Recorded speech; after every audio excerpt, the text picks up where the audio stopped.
A história começa com uma jovem garota sendo deixada completamente sozinha após um grupo de goblins atacar a carruagem em que ela estava. Os goblins se aproximam para acabar com a vida dela também, mas um misterioso garoto aparece para protegê-la. Anos depois, nosso protagonista, chamado Laou, é convidado a se juntar ao grupo de uma garota, e todos ao redor ficam chocados ao saber que ela quer fazer equipe com ele. O próprio Laou fica surpreso, então a garota aponta que a placa dele claramente está pedindo para recrutar pessoas para o grupo. Essa garota insiste em se juntar a ele e declara que é uma artista marcial. Laou se apresenta como uma espécie de curandeiro, mas uma funcionária do Guilda dos Aventureiros corre para impedir a garota de cometer o maior erro de sua vida. Seu nome é Amurst, e ela avisa a garota chamada Naru para não entrar no grupo de Laou. Amurst revela que o cara ganhou o apelido de Oeli, o incompetente. Ele é um curandeiro, mas só conhece o feitiço básico de cura chamado Eal. Ele é órfão de um labirinto, e assim como as outras crianças sem pais, cresceu como aventureiro. No entanto, mesmo depois de todos esses anos, Laou não consegue usar uma cura em área ou um feitiço de cura avançado. Ele é conhecido por todos como um fracasso absoluto como ser humano. Apesar de tudo isso, Laou conseguiu entrar. Laou fazia parte de um grupo chamado Espada Relâmpago, até recentemente, quando foi expulso por não conseguir usar magia de desintoxicação. Todo mundo sabe o quão incompetente ele é, então ninguém nunca o convida para formar uma equipe. Amurst avisa que Naru nunca conseguirá ganhar dinheiro se fizer grupo com Laou, mas Naru revela que já tem bastante dinheiro. Amurst entra em pânico ao ver a quantidade de grana que Naru carrega por aí e explica que a maioria dos aventureiros dessa cidade são bandidos. Todos ao redor parecem bem ameaçadores, então Amurst aconselha Naru a nunca exibir grandes quantias de dinheiro assim.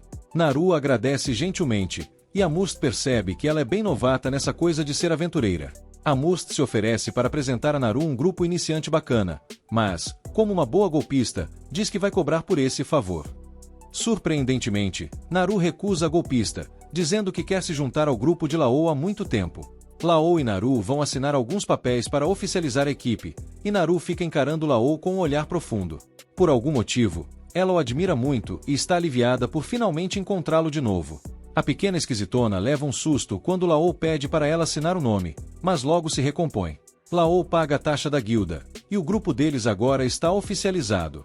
Lá fora, Laou explica que ninguém jamais explorou a parte mais profunda do labirinto de Mermit.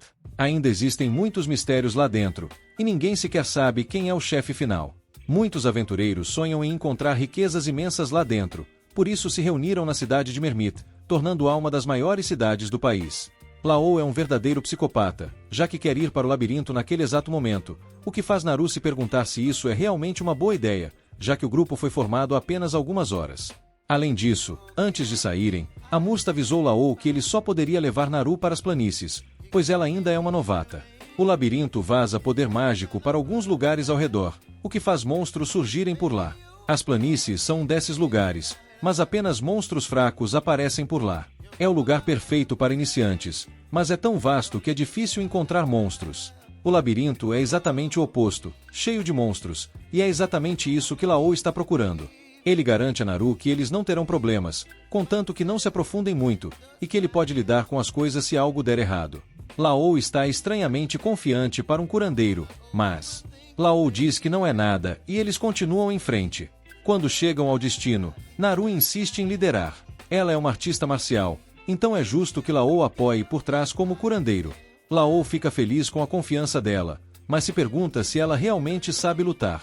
Naru rapidamente prova seu valor ao derrubar um grupo de goblins, e Laou fica profundamente impressionado. Ele explica que a guilda compra as pedras mágicas que os monstros deixam cair, e é assim que a maioria dos aventureiros ganha vida. As pedras são valiosas porque podem ser usadas para muitas coisas, mas Laou ressalta que ela já deveria saber disso, mesmo sendo iniciante. Infelizmente, as pedras mágicas dos goblins não valem muito, então eles terão que derrotar monstros mais poderosos se quiserem fazer uma boa grana. Os dois concordam em ir mais fundo no labirinto para ganhar mais dinheiro, e Naru fica encarregada de proteger o frágil curandeiro se algo acontecer. No entanto, momentos depois, é Laou quem acaba protegendo Naru, impedindo-a de pisar em uma armadilha. Ele mostra a ela onde seria sua cova, e explica que conseguiu salvá-la porque notou a diferença de cor nas pedras do chão. Encontrar armadilhas normalmente é tarefa de um ladrão, então Naru fica surpresa e se pergunta como Laou conseguiu fazer isso sendo um curandeiro. Laou simplesmente explica. Laou explica que é aventureiro há muito tempo, então acabou aprendendo algumas habilidades ao longo do caminho. Mais fundo no labirinto, os dois avistam um meio-orc, o que não deveria acontecer naquele nível do labirinto.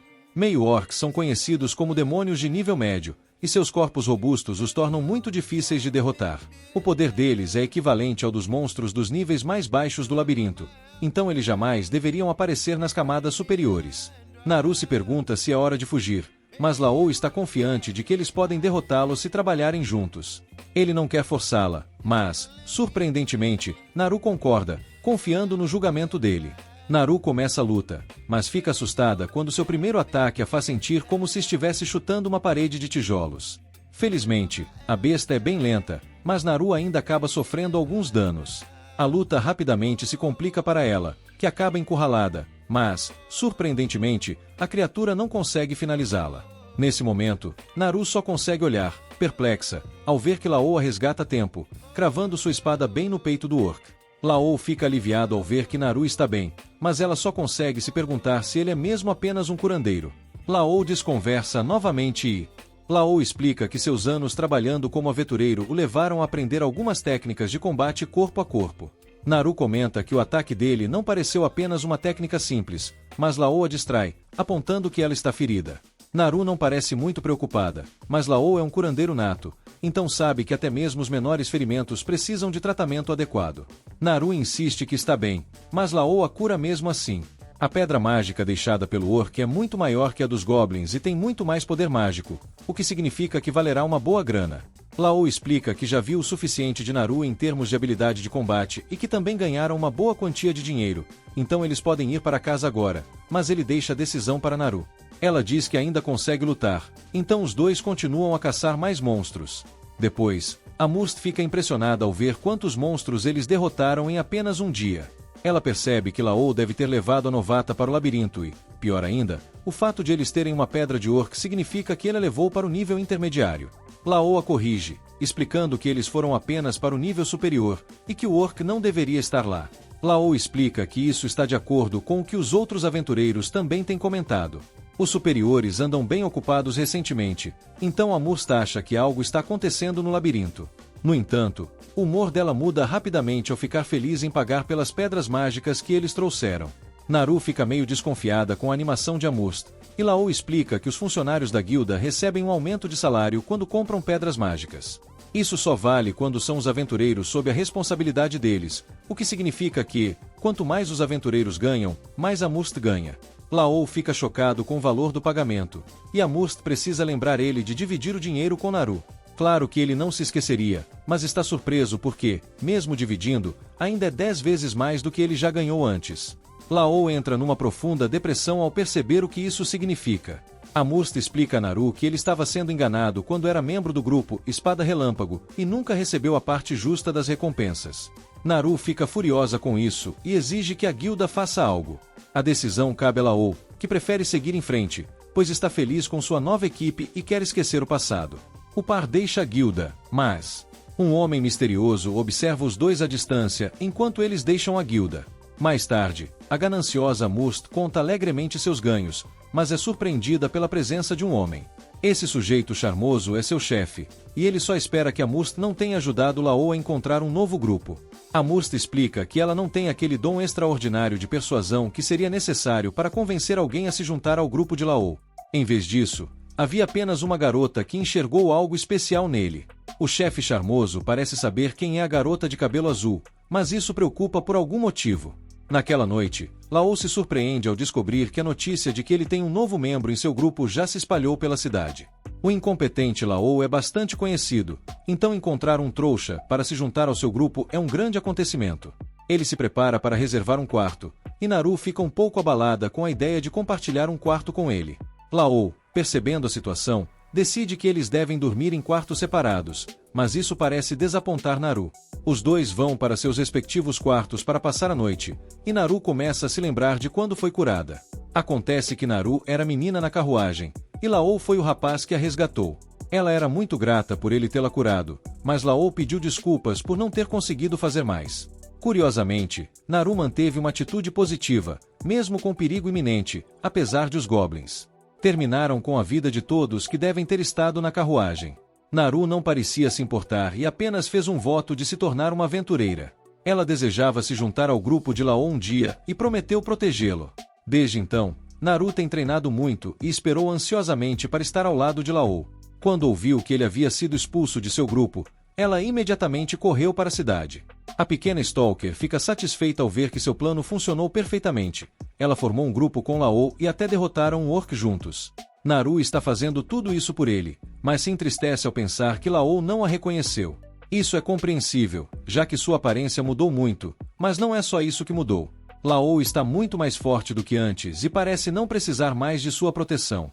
Naru se sacode da depressão e se lembra de que prometeu proteger Lao, não importa o que aconteça.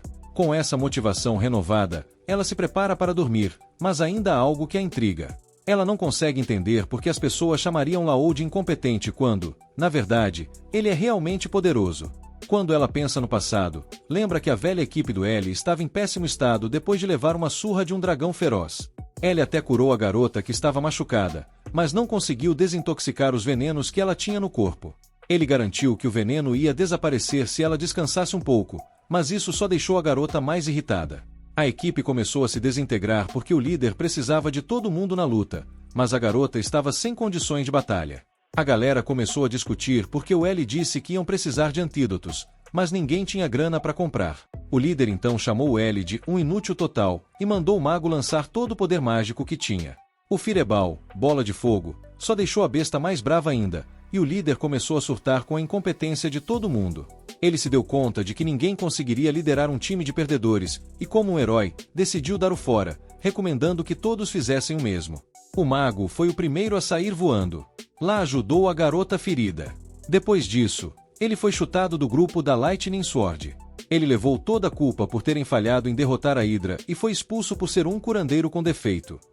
Ele tentou argumentar que o verdadeiro motivo do fracasso foi porque a galera tinha feito festa na noite anterior, mas isso só gerou mais briga.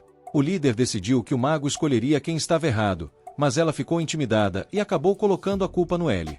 Voltando ao presente, ele acorda e pensa sobre como essa não foi a primeira vez que algo assim aconteceu com ele. Há 6 anos, o título de curandeiro mais incompetente já estava bem famoso. Mesmo assim, ele nunca desistiu do sonho de se tornar um grande aventureiro. Um dia, um grupo ofereceu uma vaga para ele, e ele, cheio de esperança, aceitou na hora. Infelizmente, descobriram que não precisavam de um curandeiro. O que eles queriam era isca viva para atrair monstros. Orfãos do labirinto, como ele, costumam ser usados como isca, mas ele nem para isso servia, e a equipe acabou eliminada. Ele sempre odiou sentir dor e temia a morte, mas quando viu uma jovem garota em perigo, ele deixou tudo isso de lado. Até hoje, ele não tem certeza de por que foi ajudar. Lá estava ele, lutando contra os goblins com tudo que tinha, mas acabou sendo derrubado. Quando acordou, ele percebeu que não foi ele quem salvou a garota, e sim um grupo de cavaleiros. Isso só reafirmou para ele que continuava sendo um incompetente. Mas essa não era a visão da garotinha. Ela agradeceu ao L, dizendo que, se não fosse por ele, eles nunca teriam sobrevivido tempo suficiente para a ajuda chegar. Ela curou, mas ficou chocado ao ver o quanto ela ficou horrorizada ao ouvir sobre como ele era maltratado. A empatia da garota fez chorar por ele, e ela tomou uma decisão. Jurou que se tornaria uma aventureira para se juntar a Ellie e protegê-lo. O detalhe é que a garota vinha de uma família nobre, o que significava que ela nunca poderia ser uma aventureira. Ellie sabia disso muito bem, mas as palavras dela ainda assim o encorajaram. Ele decidiu continuar tentando se tornar um grande aventureiro. Com o tempo, Ellie encontrou um professor e começou a treinar. Ele só aprendeu as técnicas mais básicas de cura, mas adquiriu muitas outras habilidades essenciais para aventureiros. Eventualmente, ele começou a ganhar confiança de que havia se tornado um ótimo aventureiro, e foi então que ele se juntou ao grupo da Lightning Sword. Ele dá todo o crédito àquela garotinha, pois as palavras dela o impediram de desistir de seu sonho. E agora ele pensava nela, justamente porque estava considerando desistir novamente. Depois de ser chutado do grupo Lightning Sword, ele fica aliviado por não ter desistido, porque, se tivesse, nunca teria conhecido Naru. E, falando nela, Naru aparece para ver como ele está, e os dois saem para tomar café da manhã. Depois disso, eles seguem para o labirinto, onde planejam ir ainda mais fundo. Quando chegam a um círculo de teletransporte, é a primeira vez que Naru vê um desses. Todo o labirinto tem um, e Naru fica se perguntando se ele pode levá-los para qualquer lugar. Infelizmente, Ellie tem que explicar à sua amiga desinformada que esses círculos só os levam a outros lugares que também tenham um círculo de teletransporte. Naru então sugere que os círculos deveriam ser colocados diretamente nas cidades, mas logo percebe que isso só facilitaria a vida dos monstros para atacar o povo. Ellie corrige novamente, explicando que monstros nem conseguem usar esses círculos. O verdadeiro motivo para não haver círculos de teletransporte nas cidades é porque a habilidade para criá-los foi perdida há centenas de anos, e ninguém sabe como fazer novos. Com isso, eles usam o círculo de teletransporte e chegam ao nível intermediário do labirinto. Os monstros que aparecem por lá são muito poderosos, então eles terão que ficar bem atentos. Eles acabam encontrando alguns monstros, mas o ataque da Naru não funciona. Ela explica que é porque ela está lutando contra um Lynch, que não tem uma forma física de verdade. Esse tipo de monstro é uma espécie de espírito transformado, então ataques físicos são inúteis contra ele. Monstros assim são complicados para pessoas como eles, que não podem usar magia, então ele sugere que eles fujam. Mas Naru se recusa, confiante de que pode derrotá-lo. Os dois bolam um plano.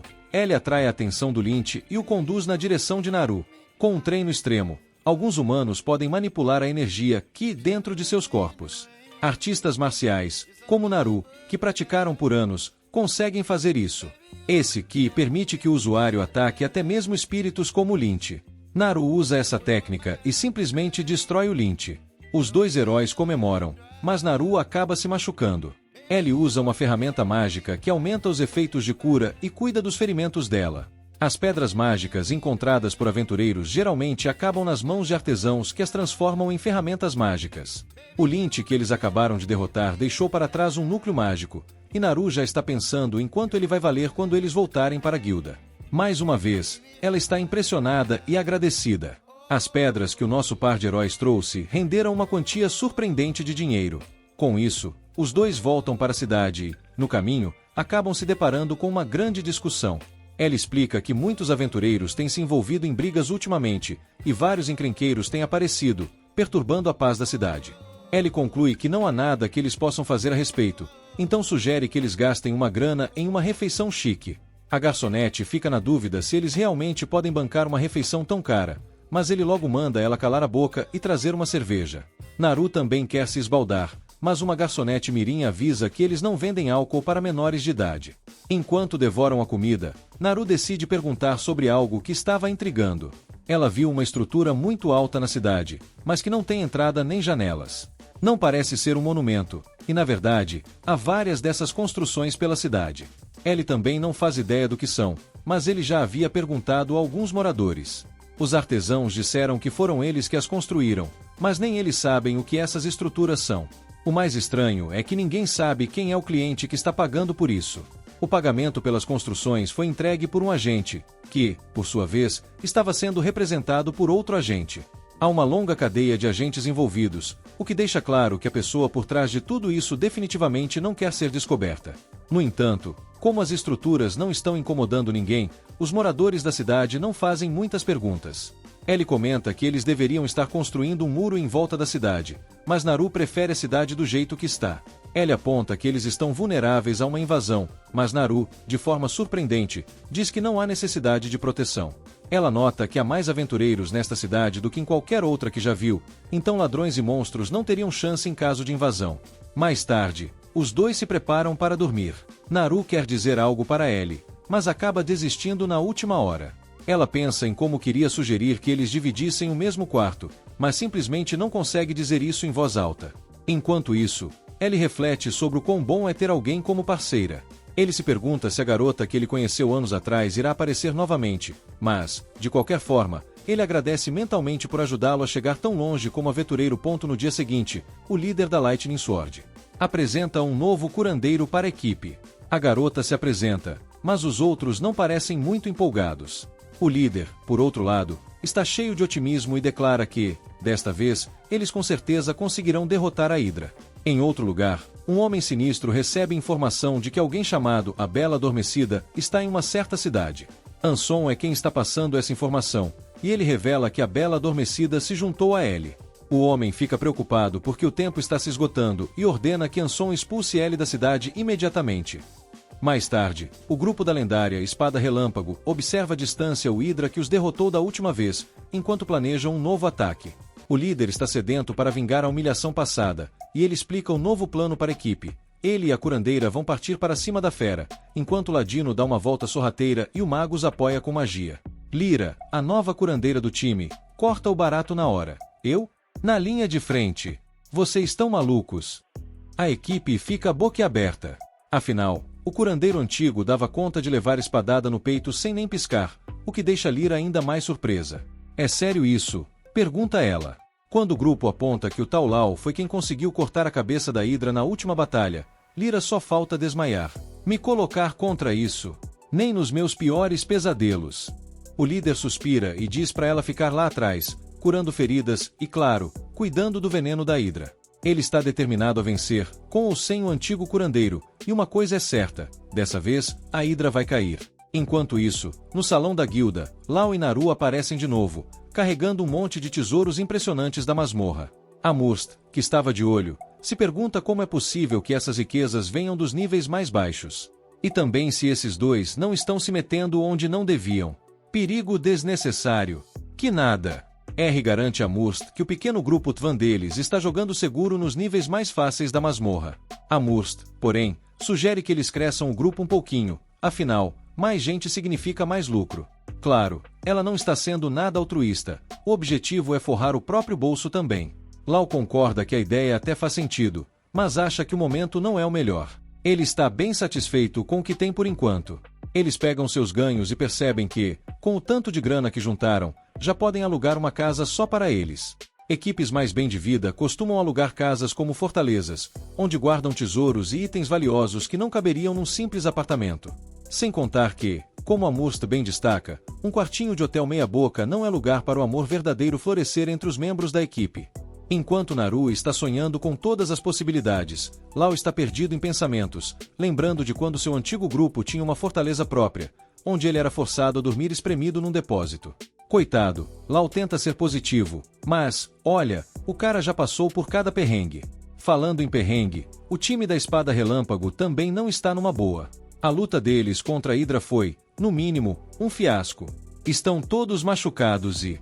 perigo desnecessário. Que nada. R garante a Amurst que o pequeno grupo Tvan deles está jogando seguro nos níveis mais fáceis da masmorra. Amurst, porém, sugere que eles cresçam o grupo um pouquinho, afinal, mais gente significa mais lucro. Claro, ela não está sendo nada altruísta, o objetivo é forrar o próprio bolso também. Lau concorda que a ideia até faz sentido, mas acha que o momento não é o melhor. Ele está bem satisfeito com o que tem por enquanto. Eles pegam seus ganhos e percebem que, com o tanto de grana que juntaram, já podem alugar uma casa só para eles.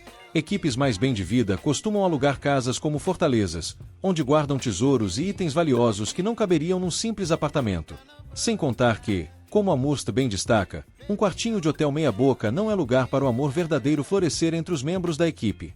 Enquanto Naru está sonhando com todas as possibilidades, Lau está perdido em pensamentos, lembrando de quando seu antigo grupo tinha uma fortaleza própria, onde ele era forçado a dormir espremido num depósito. Coitado, Lau tenta ser positivo, mas, olha, o cara já passou por cada perrengue. Falando em perrengue, o time da Espada Relâmpago também não está numa boa. A luta deles contra a Hidra foi, no mínimo, um fiasco. Estão todos machucados e, arrebentados e frustrados depois da fracassada excursão, o time está meio no chão, pelo menos, os que ainda conseguem ficar em pé. Marilis está furioso e confuso, socando a mesa enquanto tenta entender como é que eles ainda não conseguem derrotar aquela Hidra. Enquanto isso, Lyra está ocupada tentando tirar o veneno de Amira, que está toda intoxicada, enquanto o resto da equipe começa a brigar. É aí que cai a ficha. Talvez ele, o curandeiro inútil, que reclamava, mas fazia o serviço, fosse mais útil do que eles imaginavam. Margaluz decide que vai dar um jeito nisso, e resolve ir atrás de Lau para pedir para ele voltar pro time. Afinal, quem poderia recusar um convite para se juntar ao glorioso grupo da Espada Relâmpago, né? Totalmente irrecusável, ou não? Logo depois, Lyra é acordada por Amira, que agora está bem melhor depois da cura. Animada, ela abre a cortina com tudo e se oferece para pegar algo para comer pro mago. No meio da busca por comida, Lyra percebe que Sibéria e Margaluz sumiram. Onde esses dois foram parar? Se pergunta. Bom, a verdade é que eles foram atrás do antigo companheiro. Margaluz, sendo um verdadeiro sem-vergonha, chega com a oferta de volta ao Lau na guilda como se estivesse oferecendo um presente incrível, e ainda rindo e fingindo que os maus-tratos do passado não passaram de um pequeno mal-entendido. Fica bem claro que o Margaluz deve ter colocado todos os pontos de habilidade dele em Gazligin. O cara não para de inventar desculpas esfarrapadas para justificar o jeito horrível que a equipe tratou o ex-companheiro. Ele ainda promete que agora tudo vai ser diferente, jogando até a nova curandeira debaixo do ônibus, chamando-a de uma mulher inútil. Para surpresa de todo mundo, Lau realmente agradece ao Margaluz. Mas antes que ele possa dizer mais uma palavra, Naru, que estava ouvindo toda essa palhaçada, não aguenta mais. Ela corre para intervir, porque não vai deixar um picareta como Margaluz roubar seu parceiro. Lau, com toda a calma do mundo, acalma Naru e explica que, embora esteja grato pelo convite e não guarde rancor da antiga equipe pelo que fizeram, ele não pode aceitar. Não vai voltar para a Espada Relâmpago. Ele já tem um grupo e está muito feliz onde está. Margaluz fica em choque. Ele tem certeza de que essa diabinha de cabelo azul deve estar manipulando Lau para ele dizer essas coisas, e não hesita em acusar Naru na cara dura. Só que, dessa vez, Margaluz pisou na bola. Insultar a colega de equipe foi o último erro. Lau, que não é mais o cara amigável de antes, agarra Margaluz e o avisa que, se ele ousar machucar Naru, ele e a Espada Relâmpago vão se dar muito mal. Lau pede desculpas e se manda com Naru, deixando Margaluz completamente indignado e, para ser sincero, um pouco abalado. Furioso, ele ordena que a Mira ache um novo membro pro time, alguém forte e capaz, que possa lutar ao lado dele na linha de frente contra a Hydra. É aí que um guerreiro misterioso surge do nada e se oferece para ajudar. Margaluz, desesperado e meio desconfiado, saca a espada para testar o desconhecido, apesar dos avisos de Amherst de que brigas na guilda não são permitidas. Mas Margaluz, com a cabeça quente, avança direto para cima do cara mascarado. E, em questão de segundos, o líder da Espada Relâmpago é desarmado com uma facilidade embaraçosa. Vitorioso, o misterioso espadachim revela seu nome, Si. E isso já é o suficiente para convencer Margaluz. Ele acolhe-se na equipe, acreditando que com a ajuda dele, vão acabar com a Hydra de uma vez por todas. Mais tarde, no final do dia, Shayla bate na porta de Lau. Naru, espiando de seu quarto, fica nervosa, achando que a garota tá tentando dar um passo antes dela em relação a Lau. Mas o alívio vem quando descobre que Shayla só apareceu para avisar que eles têm visitas.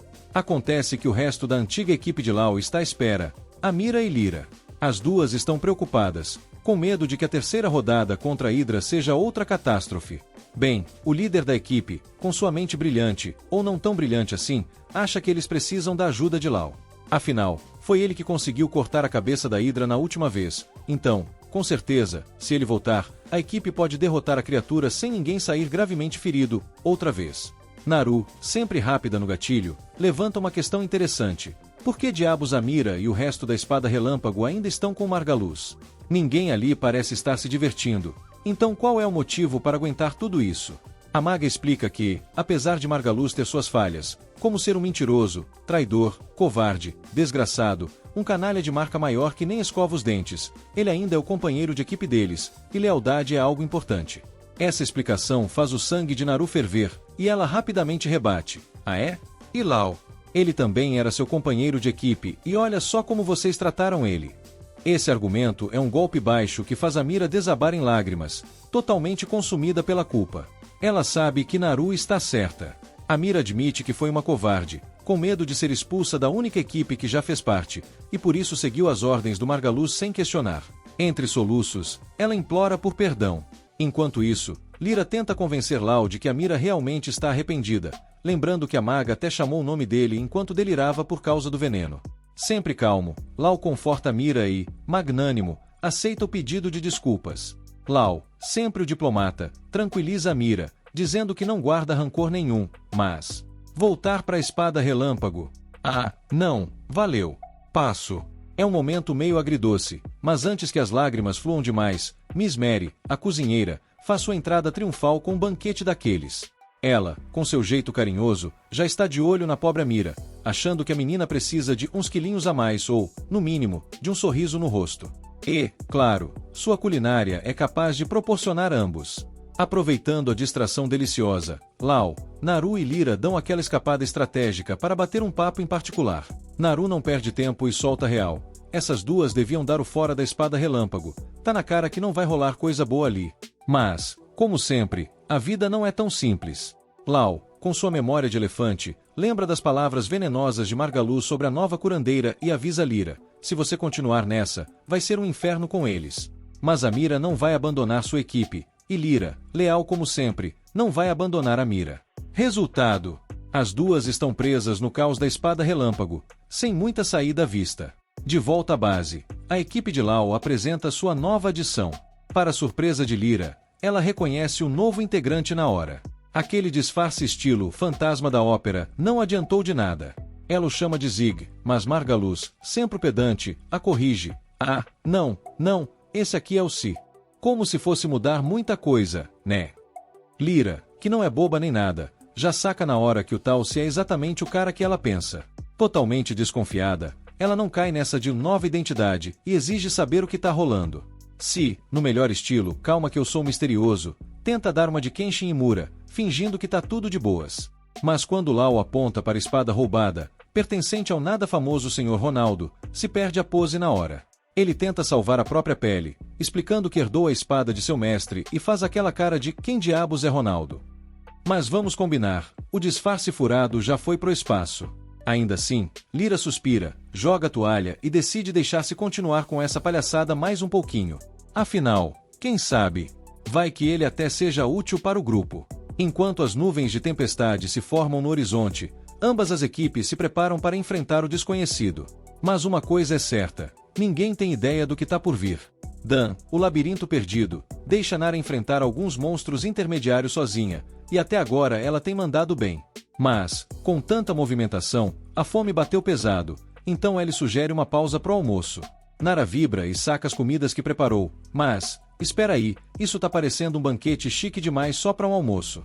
Aí o Senat explica que a Armia mal encostou na comida que a Mary preparou ontem, então, antes de saírem de manhã, a Mary jogou tudo nas mãos da Nara, dizendo: come no almoço para não desperdiçar, tá? Enquanto eles comem, ele começa a dar uma palestra sobre o Hydra. Ele explica que o bicho é musculoso, como se fosse a academia diariamente, então atravessar a pele dele é um pesadelo. Ah, e ele também é venenoso, com escamas que desviam ataques físicos e mágicos. Nara escuta e pensa: mano, que treta lutar com isso. Será que a Armia vai dar conta? Mas o Lois tranquiliza: relaxa, tem um antídoto pro veneno do Hydra sendo vendido lá em Marma, então sem pânico. Só que Narson lembra ele de um pequeno detalhe: o teimoso do Margaluz se recusou a comprar o antídoto. Ellie coça a cabeça. Esquecido. Bom, se rolar envenenamento, eles vão ter que contar com o feitiço de desintoxicação da Lyra. Dá pra ver que Marcena tá ficando bolada, preocupada com a Armia e o grupo Lightning Blade. Então, Ellie dá uma aliviada: olha, pode ficar tranquila. A galera lá dá conta sem mim. Margaluz pode ser um cabeçadura, mas ele até que manda bem com a espada quando resolve se preparar de verdade. E a Sibéria é ágil, deve conseguir desviar de boa dos ataques do Hydra. No fim das contas, ele decide que não é problema dele, a missão é do Lightning Blade e eles vão se virar. Ele se levanta e sugere que sigam em frente, mas Nara já tá de saco cheio de explorar o mesmo labirinto. Ela quer tentar algo novo e, coincidentemente, tem um pântano ali perto. Ela quer ir para lá sem motivo algum. Definitivamente não é porque está preocupada com a Armia. Enquanto isso, no pântano, o grupo Lightning Blade tá numa briga ferrenha com o Hydra, e, com suas habilidades afiadíssimas, você consegue dar uma bela surra no monstro. O grupo estava a um passo de derrotar o Hydra, mas, por algum motivo misterioso, o C resolve pegar leve e retorna ao chão. Margaluz, confuso, pergunta por que ele não deu o golpe final. Você dá aquela risadinha de quem sabe o que tá fazendo e responde: ah, seria muito mais épico se o líder do grupo, ou seja, você, fosse o responsável por acabar com o Hydra. Margaluz, com o ego massageado, concorda e já sai correndo para atacar o monstro de novo. Lyra revira os olhos, pensando que o Margaluz não perde a chance de agir sem pensar, e Saria solta um suspiro: ah, é assim mesmo, já me acostumei. Com Lyra tendo terminado de curar a galera, Sibéria volta pro campo de batalha, mas dá pra perceber que o C, o mais forte do grupo, não parece nem um pouco interessado em lutar de novo. Assim, a responsabilidade de acabar com o Hydra cai no colo dos outros. Ainda bem que os ataques anteriores do C deixaram o monstro meio lerdo e fraquinho. Então, se a Saria conseguir distrair a criatura por tempo suficiente, o ataque frontal kamikaze do Margaluz talvez funcione. Armia também está ajudando a manter o Hydra ocupado com a sua magia, e, se continuar assim, a vitória está a um passo. Mas aí, no melhor estilo azar de RPG, o Hydra resolve jogar uma pedra do nada e derruba a Armia no chão. Ele então se aproxima dela com uma cara assustadora, e Armia fica tão apavorada que o medo dela começa a literalmente sair do corpo. Normalmente, medo não é algo visível, mas ali estava, saindo que nem fumaça, graças a uma quantidade de mana absurda no ar. Mana nesse nível só era para existir no labirinto, mas o Hydra aproveita ao máximo e começa a evoluir. O clima fica tenso. Ninguém do grupo parece ter condições de segurar a bronca sozinho. É então que se decide que é hora de intervir. Ele pede para Lyra cuidar da Armia e manda o Margaluz recuar o quanto antes. Mas Margaluz, teimoso, se recusa a dar meia volta. Já causamos um belo estrago no Hydra, então não deve ser tão difícil terminar o trabalho antes que ele termine a evolução. Ele pula no ar e tenta cortar a cabeça do monstro, mas o que acontece? Sua espada se despedaça em contato com o Hydra, deixando Margaluz totalmente desarmado e vulnerável, pronto para o contragolpe fatal do Hydra. O L finalmente aparece e defende o ataque do Hydra junto com a Narena, fazendo o monstro recuar por um instante. Cid agradece ao L pela ajuda, mas diz que ele e o grupo podem cuidar do resto e pede para L checar a Armia, que estava bem machucada. A Lyra já tinha começado a curar a Armia, mas, como as feridas eram sérias e magos têm uma resistência alta contra a magia, a cura dela estava mais lenta que tartaruga em subida. Então, L se oferece para curá-la no lugar de Lyra, que só solta um boa sorte meio irônico, achando que a magia básica de cura dele não faria muita diferença. Para surpresa geral, L começa a expandir cura, lançando o feitiço repetidamente até que a Armia começa a melhorar. Essa era a coisa mais bizarra que a Lyra tinha visto o dia todo, mas o Margaluz e a Sibéria acham aquilo super normal. Afinal, é exatamente assim que o L sempre usa magia de cura. Eles até pensavam que cura frenética era um método padrão. Lyra explica que sobrepor feitiços de cura assim é quase impossível e nunca tinha ouvido falar que isso deixava o feitiço mais forte. Graças ao L, Armia logo acorda e, aliviada de vê-lo, agradece pela ajuda, só para desmaiar de novo em seguida. Agora que L lidou com a maior parte dos ferimentos, ela só precisa de um cochilo para recobrar as energias. Mas quando L acha que o trabalho acabou, o Hydra solta um grito de batalha que, numa tradução livre, significa: L, vem aqui, vamos resolver isso, tá na hora da revanche.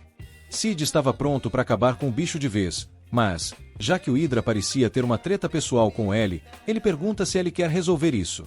O L aceita o desafio, e a Narena, que não perde uma briga, já avisa que vai lutar junto. L tenta convencê-la a não se envolver, mas desiste e concorda, com uma condição, que ela recue assim que se sentir em perigo. Com a batalha decidida entre L e Narena contra o Hydra, Cid avisa aos outros para não se meterem, por segurança. E é aí que a luta começa de verdade. Narena acerta o primeiro soco no Hydra para distraí-lo, e o L aproveita para dar um golpe com a espada numa das cabeças do monstro. Então Cid, não querendo ficar de fora da diversão, corre para cima do Hydra e decepita uma das cabeças dele com sua espada. Margaluz observa a cena, de queixo caído, percebendo que Cid é bem mais forte do que ele tinha imaginado. Margaluz, meio intrigado, pensa que o Cid é forte, mas como é que a espada dele continua inteirinha enquanto a própria espada do Margaluz se espatifou ao encostar no Hydra? A Lara explica que o Cid está usando uma espada mágica especial, muito mais poderosa que qualquer arma comum. Margaluz, já de sobrancelha levantada, começa a se perguntar quem realmente é o Cid e como ele conseguiu uma espada rara dessas. A luta continua, e a Narena tenta acertar mais um soco no peito do Hydra, mas acaba perdendo o equilíbrio. O Hydra aproveita o vacilo e dá uma pancada nela, deixando-a completamente apagada. Em vez de terminar o serviço, o Hydra simplesmente encara o L e transmite, só pela vibe, que tá de saco cheio de apanhar de todo mundo ao mesmo tempo. Ele quer um duelo justo de 1 contra 1, ou então vai acabar com a Narena ali mesmo. A Sauria mal consegue acreditar que o Hydra não só se comunica via vibe telepática, mas ainda sabe como usar refém. Sem escolha, ele promete que vai garantir a segurança de Narena e pede ao Cid e a Lara que não interfiram. Então ele parte para cima do Hydra, cheio de determinação, mas é derrubado quase instantaneamente. Cid, meio decepcionado, achava que o L fosse dar um show, mas se esse é realmente o máximo que ele tem a oferecer, Cid já se prepara para entrar e acabar com o Hydra de vez. No entanto, quando o L está prestes a perder a consciência, ele se estica para tentar proteger a Narena. De repente, uma energia começa a fluir de seu corpo, e ele se levanta de novo, com uma aura completamente diferente. Antes que o Hydra tenha tempo de reagir, ele avança num piscar de olhos e decepa todas as cabeças do monstro num só movimento. Com o Hydra derrotado, ele finalmente desmaia outra vez. Quando ele acorda, Margaluz está ao lado, perguntando se ele está bem. Ellie diz que sim, mas está mais preocupado com a Narena, que tinha levado um golpe direto do Hydra. Ela responde que está ótima, mas só porque a Lara tinha trazido uma poção de antídoto para emergências, e que foi caríssima. A Lara já avisa que vai cobrar pelo serviço depois. Deixando isso de lado, Lara pergunta o que exatamente aconteceu com Ellie antes, mas ele não tem ideia do que ela está falando. Nesse momento, Margaluz interrompe, todo animado, e começa a elogiar a força do Ellie, tentando convencê-lo a voltar para o grupo dele. O Ellie nem deixa o Margaluz terminar e já corta ele dizendo que nunca vai voltar para o grupo dele. Mas, como sempre, Margaluz continua falando como se nada tivesse acontecido. Ele menciona que várias pedras mágicas preciosas caíram do Hydra e que está disposto a dividir tudo em 3 partes com o Ellie, se ele aceitar se juntar a eles. Ellie, desconfiado, acha estranho que Margaluz só quer dividir em 3 partes e pergunta o que ele quer dizer com isso. Margaluz explica que vai dividir apenas entre ele, Sibéria e Ellie. Os outros que se virem. A Lara e o Cid são novatos no grupo, então Margaluz nem se importa com eles. E a Armia? Bom, ele diz que ela se assusta e se machuca tanto que é completamente inútil, e já está considerando vender ela como escrava só para se livrar de uma vez. O Ellie finalmente perde a paciência, mas antes que ele possa fazer qualquer coisa, Narena é mais rápida e mete um soco em Margaluz que o joga no chão.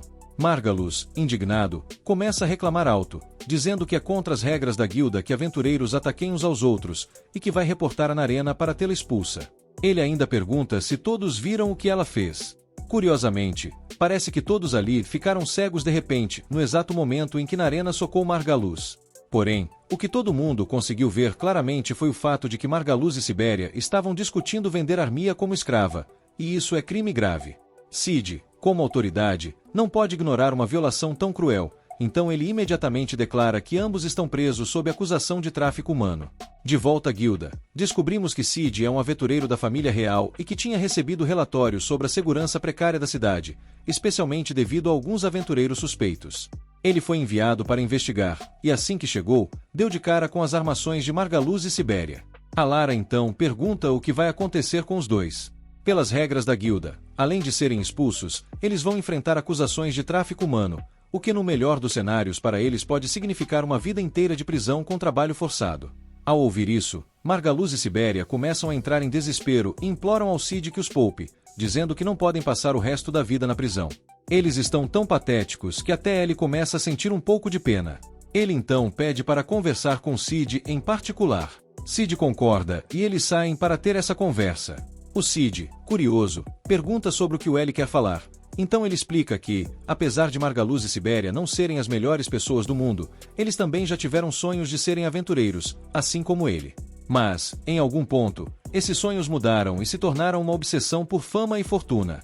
O ponto do Ellie é que Margaluz e Sibéria nem sempre foram assim, e por mais que a maioria das pessoas já teria desistido deles, ele ainda quer dar uma chance para que possam redescobrir o bom lado de ser um aventureiro. Então, ele pede ao Cid para soltar a dupla com uma advertência dessa vez. Cid, sem entender como Ellie consegue ser tão perdoador, decide respeitar o pedido dele e libera os dois, mas com um aviso pesado. Se ele sequer ouvir um rumor sobre Margaluz e Sibéria causando problemas de novo, eles nunca mais verão a luz do dia. Margaluz e Sibéria captam a mensagem e saem em disparada para o mais longe possível de Cid.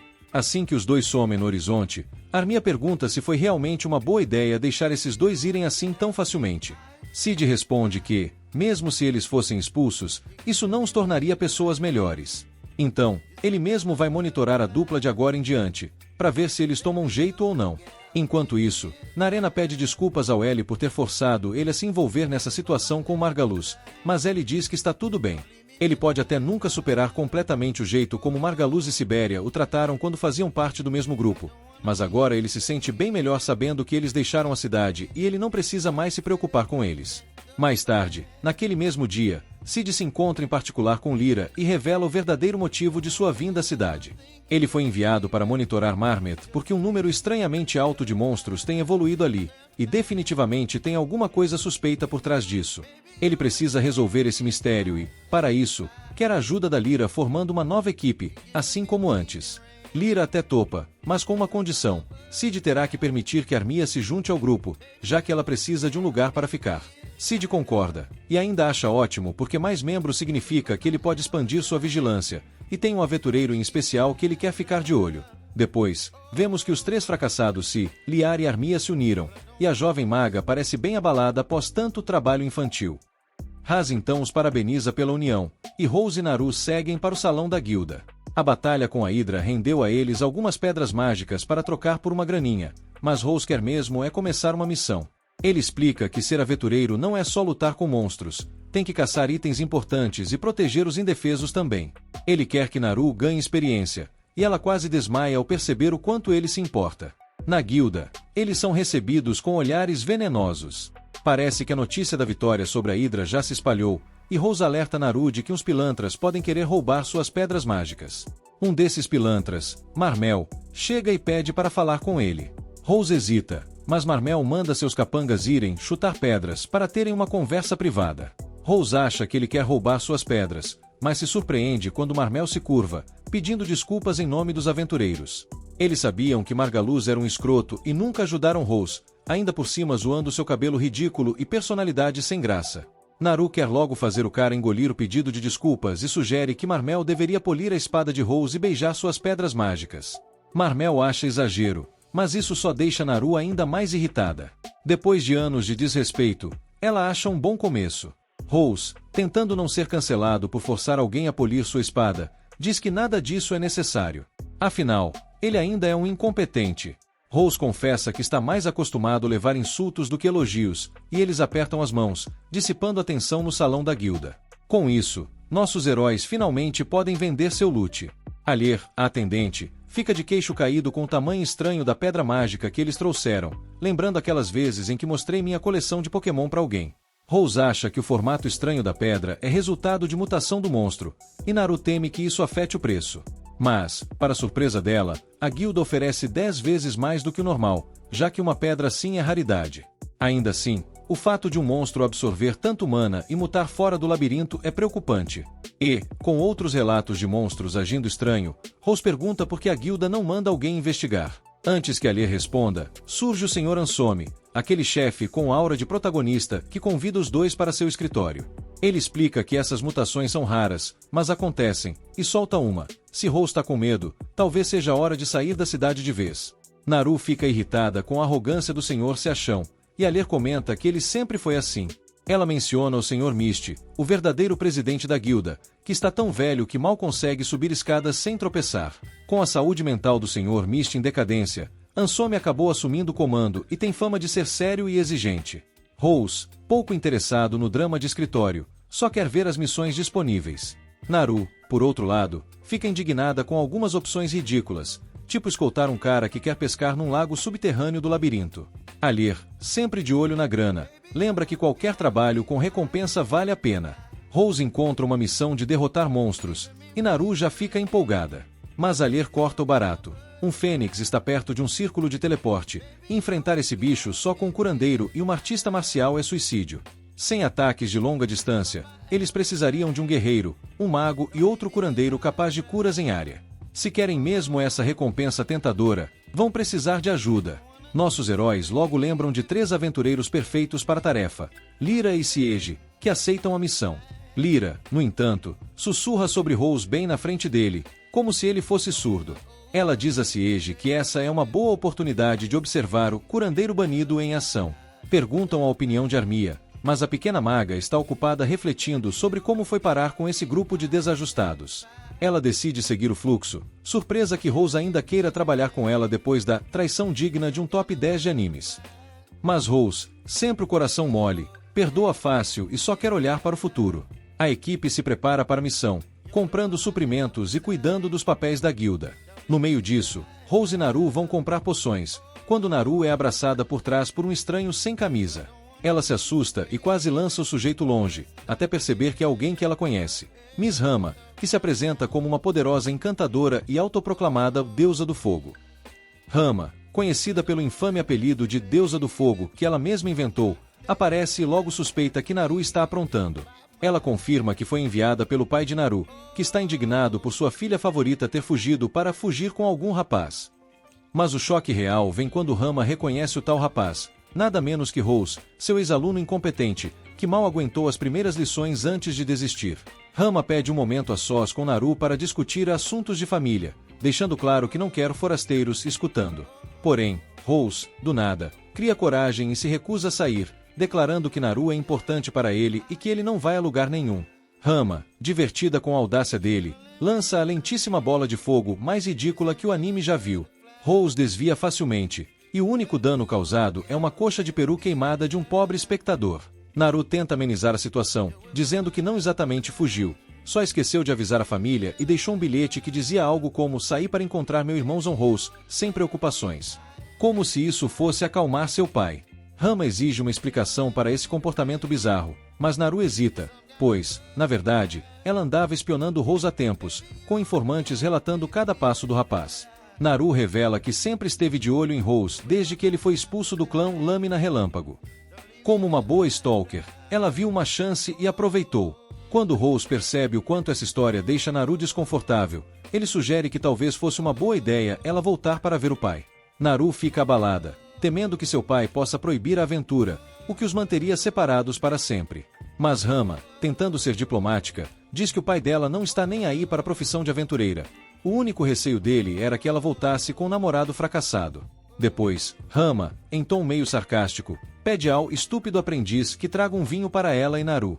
Quando Rose se afasta, a conversa fica séria, e Rama não entende por que Naru é tão leal a alguém aparentemente tão incompetente. Naru, no entanto, se mantém firme, defendendo Rose e destacando as qualidades que ele mostrou desde que se uniram: força, sabedoria e uma bondade genuína.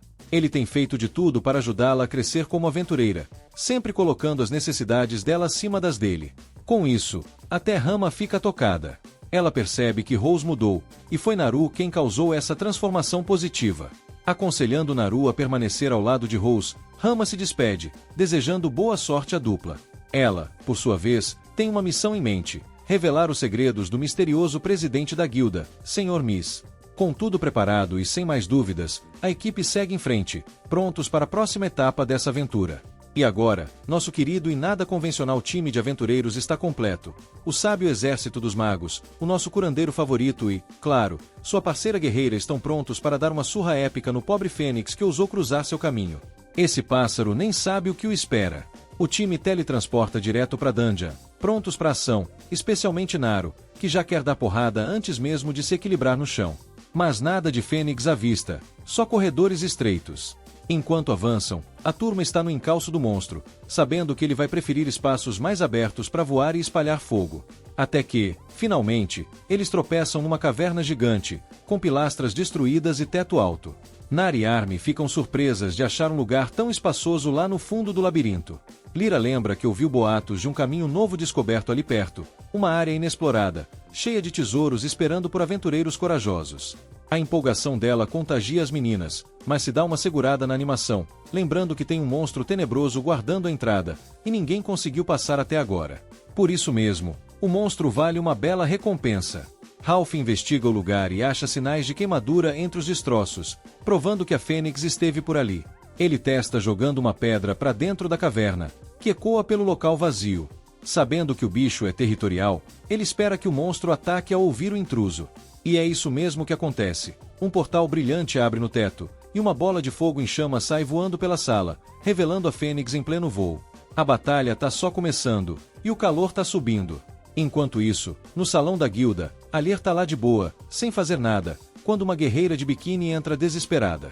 Alher a recebe com um sorriso caloroso, e a ruiva, um pouco surpresa, se pergunta como é que o pessoal desse lugar consegue ser tão amigável. Fingindo simpatia, Alher diz que é natural ser gentil com os aventureiros. Na real, a guerreira quase sem roupa, RMA, é a primeira mulher que Alher vê na cidade que não se veste como freira ou bancária. E mesmo com pouca roupa, o material é chique e provavelmente mágico. Alher já sacou que a ruiva é alta patente e decide que ela é uma cliente em potencial para faturar uma boa grana, então oferece ajuda. RMA, sem perder tempo, exige ver o presidente da guilda. Alher pergunta se ela tem uma consulta marcada. Não. Tem uma carta de recomendação? Também não. É filha ou neta do presidente? Nada disso. Finalmente, RMA revela que só está ali para quebrar o velho em pedaços e acabar com ele. Alher fica chocada e decide que essa maluca de jeito nenhum vai passar. A discussão atrai a atenção geral, e RMA perde a paciência, ameaçando incendiar o lugar e ver o que sobra. Felizmente, Handsome, o herói metido, aparece e acalma a situação antes que a guilda vire churrasco. Ele reconhece RMA e sabe do que ela é capaz, então sugere que eles resolvam na sala do chefe. Enquanto isso, no labirinto, a luta contra a Fênix continua, e a equipe fica frustrada porque a ave não para de voar, como se isso fosse surpresa. Rost está tão estressado que até pensa em trocar sua espada por um arco só para variar. Naru pelo menos se consola, pois enquanto a Fênix ficar longe, não pode atacá-los. Só que a Fênix se sente ofendida com isso e lança uma labareda em direção à aventureira de cabelo azul, mas Rost a salva a tempo. Explosão! Rost consegue salvar a galera bem a tempo. Ele explica que o bico, as garras e o corpo quente da Fênix não são suas únicas armas. O perigo real está nas suas bolas de fogo. E ninguém fica mais desapontada do que Naru, que percebe que não tem como socar o bicho até a morte. De volta à guilda, RMA começa a interrogar o presidente substituto, Handsome. Mas, aparentemente, ela não é a única preocupada. Rost esteve lá recentemente, incomodado com o estranho comportamento dos monstros no labirinto. Handsome, sem paciência, mandou Rost embora, chamando-o de chorão. Mas, felizmente, isso não vai funcionar com a poderosa RMA, que quer saber por que a cidade está cheia de bandidos e gente suspeita. Segundo ela, a guilda parece uma convenção de vilões do Batman. Ela desconfia que foi a própria guilda que trouxe essa galera sombria, e agora quer respostas. Além disso, ela quer saber o que é aquele monte de pilares suspeitos espalhados pela cidade, que gritam um ritual sombrio. Intuição feminina e bom senso dizem a RMA que algo estranho está acontecendo, e não tem como Handsome não saber disso. Na verdade, ela até suspeita que ele é o mandante dessa bagunça.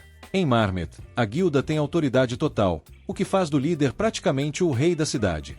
King Handsome nega tudo e se faz de desentendido, dizendo que ele só é um presidente humilde, basicamente um ajudante.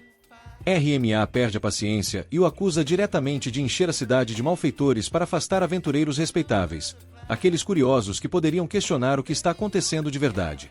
Ela suspeita que ele esteja escondendo um círculo de transmutação secreto pela cidade, talvez planejando algum ritual macabro que exija sacrifícios de aventureiros, de preferência aqueles que ninguém daria falta quando sumissem. RMA acusa Handsome de estar envolvido em algo chamado Labyrinth Rampage, um evento terrível do passado que ainda assombra o mundo. Enquanto isso, com a equipe no labirinto, a batalha continua pegando fogo, literalmente. A Fênix não para de lançar bolas de fogo, e Lyra está preocupada que, se não explodirem primeiro, vão acabar sem oxigênio no ambiente fechado. Rost percebe que essa Fênix não é só fogo e penas, ela tem cérebro. Está tentando fritá-los, e ao mesmo tempo, consumindo o oxigênio do lugar. Ele a chama de Einstein das Fênix, o que irrita-se, que acha um absurdo um monstro usar o cérebro. Para resolver, ele pergunta se Armia sabe usar magia de água, algo que, claro, seria útil ter perguntado antes de se jogarem nessa luta infernal. Felizmente, ela sabe. O plano é simples. Armia molha as asas da Fênix com magia de água, e o resto do time dá uma surra no pássaro quando ele cair. Armia hesita um pouco, afinal, lançar uma magia forte o suficiente para derrubar uma Fênix não é pouca coisa. Si, com seu jeito de protagonista, a tranquiliza, lembrando que ele e o time estão ao lado dela para protegê-la. Inspirada, Armia concentra sua magia e lança uma flecha de água que acerta uma das asas da Fênix, derrubando-a e avança para desferir o golpe final, mas o corte é superficial. De volta à guilda, o duelo verbal entre RMA e Handsome esquenta ainda mais. Ela expõe os sinais que indicam que tem coisa muito suspeita acontecendo ali. RMA continua pressionando Handsome, avisando que não adianta negar. O caos está à espreita, com o labirinto descontrolado e os monstros mutando à torto e à direito. Enquanto isso, a equipe se vê diante da Fênix, que resolve dar uma digievoluída bem na frente deles. E essa transformação incrível a transforma em uma Fênix um pouco maior. Armia não acredita que tem de enfrentar outra mutação logo em seguida e começa a surtar, enquanto Lyra, revirando os olhos, relembra o lema: medo só alimenta o monstro.